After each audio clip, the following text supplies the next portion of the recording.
नमस्कार दोस्तों। एक बार की बात है कि एक फकीर से किसी ने जाकर पूछा कि मुझे मृत्यु के संबंध में कुछ बताओ। उस फकीर ने कहा कि तुम गलत जगह पर आ गए हो, तुम कहीं और जाओ मृत्यु को जानने के लिए। सामने वाले ने पूछा कि क्यों?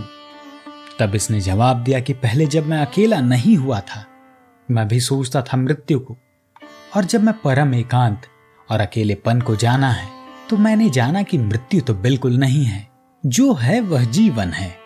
यहां तो मृत्यु के बाबत मैं कुछ भी नहीं बता सकूंगा, क्योंकि मैं मृत्यु को जानता ही नहीं।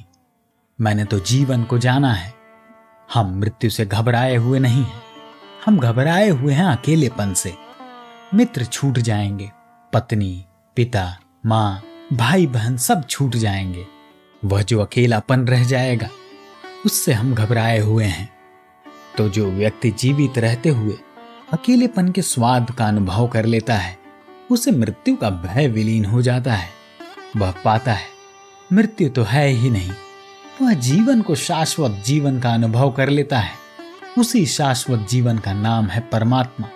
उसी शाश्वत जीवन की एक किरण मेरे भीतर है, एक किरण आपकी। अगर हम उसे एक किरण से परिचित हो जाएं, तो उसी किरण के सहारे हम उस सूरज तक पहुंच सकते हैं जहां से वह किरण निकलती है। इसीलिए तो ओशो कहते हैं कि जो स्वयं को जान लेता है, वह परमात्मा को जानने का द्वार पा जाता है। उसने एक किरण पकड़ ली सूरज की, और वह उस किरण के साथ, उस किरण के पथ पर यात्रा करके परमात्मा तक पहुंच सकता है।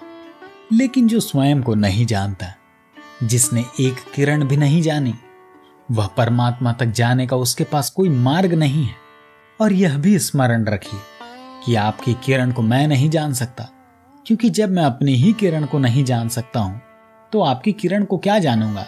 मैं अपनी ही किरण को जान सकता हूं, और अपनी किरण को जानकर फिर मैं जान लेता हूं आपकी किरण को भी, और जान लेता हूं सारी किरणों को। एक सागर की बूंद को कोई जान ले तो पूरे सागर को जान लेता है, और एक सूरज की किरण से परिचित हो जाए तो सारे सूरज को जान लेता है।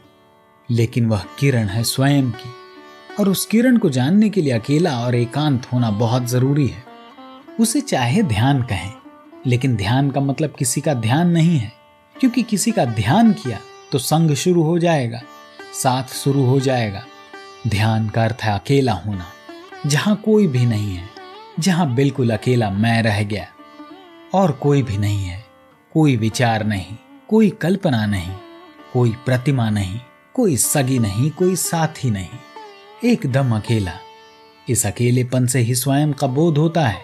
इस अकेलेपन से ही स्वयं का बोध जागता है और विकसित होता है। तो अकेले होने की दिशा में कुछ करें।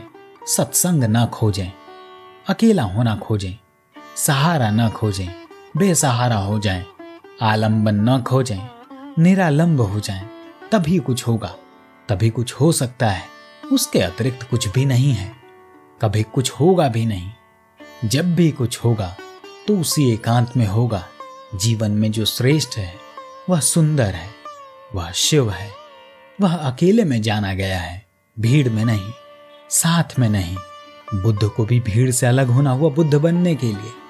इसीलिए अकेलेपन में डूब जाएं, अकेलेपन में खुद को खोजें।